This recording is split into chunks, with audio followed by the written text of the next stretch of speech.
this position. Over, under, 50-50. But remember, we never let it be 50-50. We're always gonna have a little bit more of one or of the other than the other guy. A lot of times dudes will get super heavy. This is not a wrestling channel. What the fuck am I doing? All right, my bad. This is not a wrestling channel. This is a fighting channel. But this clinch does happen sometimes in MMA or street fighting or even Muay Thai. They might be a little more upright, but they do use some of these same concepts and principles. So he starts pushing into me. A very common response, maybe he's pushing me towards the cage or the wall or the fence or a car or whatever. One common response is I'm gonna try to stop him. And normally you'd go underhook to go way up and this to pull way down, and I would turn him like this. And then he would do the same to me. He would turn me the same way. He'd boom like this. And we'd be going around like this, using a lot of muscle, right? Yeah. I mean, it's not bad. This is not a bad way to toss somebody. But him being so much taller than me turning him, how am I ever gonna get this high enough to turn him? You know what I mean? That's not real. Especially me being somewhat diminutive. One that's a little easier, especially because even if a person's not a wrestler, instinctively, if I have this underhook, he might get real tight on this, and he might even get real heavy on it, right? And make it lifting him hard, popping him up kind of hard. So he starts pushing me, all right? So instead of trying to muscle him this way, I might stop him, look back, and maybe even act like I'm gonna do this, but I'm gonna go the other way, and it's gonna be this. All right, he starts pushing, push, stop, he pushes, and I pull him this way. Now remember, for a standing grappling exchange, clinch work, cage wrestling, I only need to push, I only need to get him to take one step. Now, if you want a wrestling breakdown of this, the best video I've ever seen on it was Brian Peterson at Teach Me Grappling. I'll link that video up there if you want a wrestling standpoint. He pushes into me, and you can turn him and then use this as an opportunity to go to your takedown or whatever you want to do. But, you know, we ain't grapplers over here. Stand up, bitch. We're ready to stand and bang. So I'm gonna show like the knee strikes that we usually use off this. He pushes, I resist, I make him turn.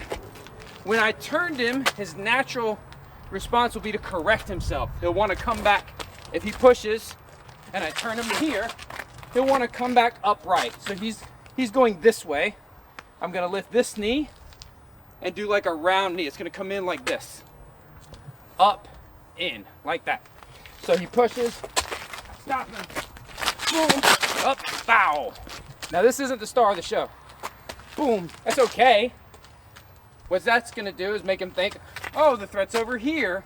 And then look what happens over here. This starts to open up. All right, so he pushes, boom, here comes the round knee. Even if he tries to get heavy on this again, I've created enough space. I'm gonna lift this knee. This is a little different than what we normally do, straight up. Ideally, I would love to be able to have the space and the time to lift it and drive it in. And that's like a thumbnail right there, right? I bet that looks good, doesn't it? Mm-hmm. Yeah, but that's not always how it works out, right? He pushes.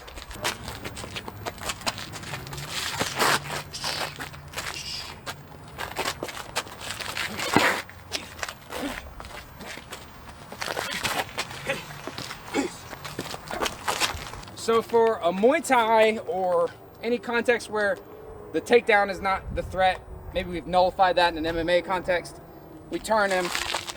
These knees are cool. If it's a grappling exchange and we turn him and we change levels for our takedown, that's cool. In a self-defense context, particularly like we're talking about getting pushed up against a car or something like that, right? We stop him. We turn, we put him into the car. What next in a self-defense context could be kind of a tough question to answer. I guess it depends on what you're good at. Some people say, never go to the ground in a street fight. Well, maybe I feel like it's okay for me to, you know, change levels for my takedown here, or maybe I'm confident in my knees. I think for me, a better answer would be maybe not standing up tall and going for these round knees.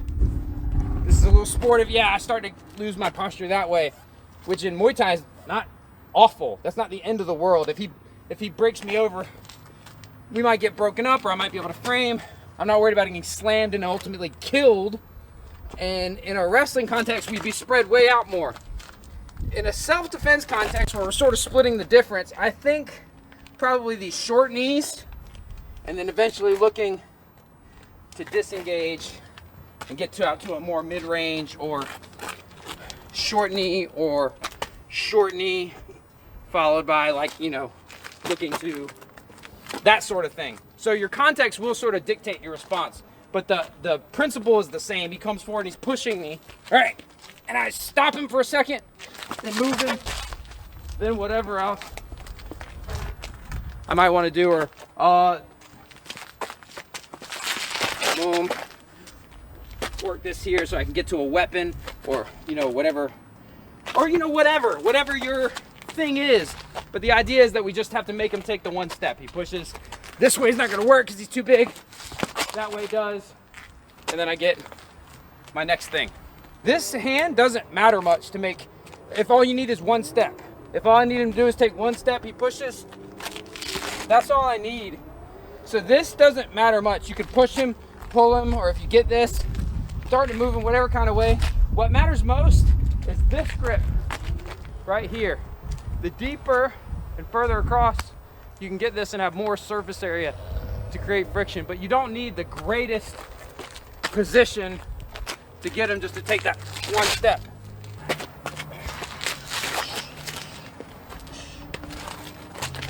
Or whatever else you want to do.